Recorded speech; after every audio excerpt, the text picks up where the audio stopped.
Hello everyone, welcome to Deepu's kitchen. ఎప్పుడైనా ఏదైనా sweet తినాలనిపించినప్పుడు ఎక్కువ కష్టపడకుండా, ఎక్కువ ఆలోచించకుండా చిటికెలో చేసేసే ఈ బెస్ట్ స్వీట్ని ట్రై చేయండి.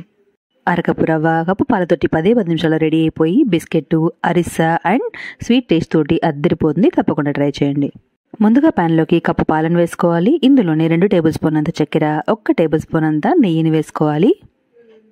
ఓసారి బాగా కలిపేసుకొని ఆ తర్వాత పొంగనివ్వాలన్నమాట. ఒక మరుగు వచ్చేంత వరకు ఉడికించుకొని తర్వాత ఓసారి కలిపేసుకొని ఇందులోకి అరకప్పు రవ్వని యాడ్ చేసుకోవాలి.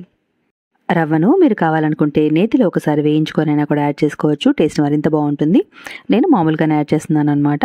ఉండలు కట్టకుండా ఇలాగా వేడి వేడి పాలలో వేసుకుంటూ కలుపుకుంటూ మిక్స్ చేసుకోవాలి. చాలా సింపుల్గా, చాలా ఈజీగా, క్విక్గా అయితే మనకి దగ్గర పడిపోతుంది. ఎక్కువ టైం అస్సలు పట్టదు. చూస్తున్నారు కదా, ఇలా కాస్త దగ్గర పడిపోయిన తర్వాత ఇందులోకి 1 టేబుల్ స్పూన్ వరకు మైదాని యాడ్ చేసుకోవాలి. మరొకసారి బాగా కలిపేసుకొని తీసుకోవాలి. మైదా యాడ్ చేసుకోవడం వల్ల మనకి కన్సిస్టెన్సీ అనేది చాలా పర్ఫెక్ట్గా వస్తుందన్నమాట. సో బాగా దగ్గర పడిపోయిన తర్వాత స్టవ్ని స్విచ్ ఆఫ్ చేసేసి మరొకసారి బాగా కలిపేసుకొని తీసుకోవాలి. చూస్తున్నారు కదా, మనకి పర్ఫెక్ట్గా అయితే దగ్గర పడిపోయింది. రవ్వ అయితే పూర్తిగా ఉడికిపోయింది. ఈ స్టేజ్లో తీసేసుకొని వేరే ప్లేట్లోకి అయితే ట్రాన్స్ఫర్ చేసేసుకుంటున్నాను. కొద్దిగా చల్లారనివ్వాలన్నమాట. మనము తాకేంత వేడి అయితే ఖచ్చితంగా ఉండాలి. ఇందులోకి 2 టీ స్పూన్ల వరకు తెల్ల నువ్వుల్ని యాడ్ చేసుకుంటున్నాను. నువ్వుల టేస్ట్ అయితే ఇందులో చాలా చాలా బాగుంటుంది. ఖచ్చితంగా యాడ్ చేయండి. 1/2 టీ స్పూన్ అంతా యాలకల పొడిని యాడ్ చేసుకుని 2 టీ స్పూన్ల వరకు డెసికేటెడ్ కోకోనట్, అదే ఎండు కొబ్బరి తురుముని ఇక్కడ యాడ్ చేసుకోవాలి. అలాగే 1/2 కప్ అంతా చక్కెరని అలాగే వేసేస్తున్నాను. పొడి చేసి వేయట్లేదు, అలాగే వేస్తున్నాను అనమాట. కొద్దిగా వేడిగా ఉన్నప్పుడే మనము ఇలా నీట్గా కలిపేసుకోవాలి. కావాలనుకుంటే చేతిని కాస్త తడి చేసుకొని కూడా మనము దీన్ని ఇలాగ నీట్ చేసేసుకోవచ్చు. బాగా దగ్గర పడేలాగా, సాఫ్ట్ డవ్ లాగా మనమైతే ప్రిపేర్ చేసేసుకోవాలి. చూస్తున్నారు కదా, మనకి బాగా దగ్గర పడిపోయింది. ఇది మనకి పర్ఫెక్ట్ కన్సిస్టెన్సీ అన్నమాట. వేడిగా ఉన్నప్పుడే ఈ ప్రాసెస్ అంతా చేస్తేనే మనకి పగులు రాకుండా చాలా పర్ఫెక్ట్గా అయితే స్వీట్ అనేది రెడీ అవుతుంది.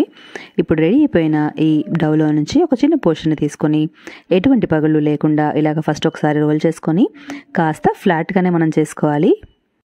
ఎక్కువ లావుగా ఉంచేసుకున్నామంటే మనకి మధ్యలో పచ్చి పచ్చిగా అనిపిస్తుంది అనమాట. సో మనం కాస్త ఫ్లాట్గానే చేసుకుంటేనే లోపల వరకు కుక్ అయ్యి పర్ఫెక్ట్గా అయితే స్నాక్ రెడీ అవుతుంది.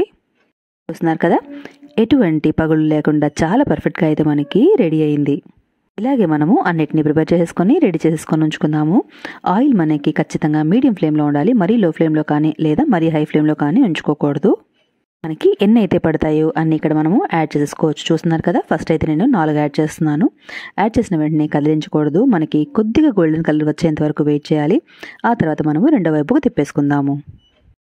ఇలా రెండో వైపుకు తిప్పిన తర్వాత 2 నిమిషాలు బాగా వేయించేసుకొని ఆ తర్వాత అటు ఇటు తిప్పుకుంటూ గోల్డెన్ బ్రౌన్ అయ్యేంత వరకు మనము ఫ్రై చేసేసుకోవాలి. చూసారా ఎంత సింపుల్. చాలా చాలా సింపుల్గా 10 నిమిషాల్లో చాలా ఈజీగా ఈ స్వీట్ అయితే రెడీ అయిపోతుంది. సో అటు ఇటు తిప్పేసుకుంటూ నిదానంగా మనం ఫ్రై చేసుకున్నామంటే ఎంతో ఎంతో టేస్టీ అయిన స్వీట్ అనేది రెడీ అయిపోతుంది.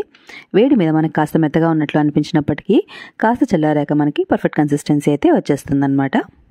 ఇలాగే అన్నిటిని ఫ్రై చేసుకొని తీసుకుంటే మనకి ఎంతో పర్ఫెక్ట్ అయిన టేస్టీ అయిన బిస్కెట్ మరియు స్వీట్ మరియు అరిసా అన్ని రకాల టేస్ట్లు కలిసిన ఎంతో ఎంతో పర్ఫెక్ట్ అయిన స్వీట్ రెడీ అయిపోతుంది. తప్పకుండా ట్రై చేయండి. చూస్తున్నారు కదా, పైన క్రిస్పీగా, క్రంచీగా, లోపల సాఫ్ట్గా, డెలీషియస్గా ఉంటుంది. ట్రై చేసి నచ్చితే ఛానల్ని తప్పకుండా సబ్స్క్రైబ్ చేసుకోండి. ఫ్రెండ్స్ అండ్ ఫ్యామిలీస్కి షేర్ చేసి సపోర్ట్ చేయండి. ఒక లైక్ ఇవ్వడం అయితే మర్చిపోకండి.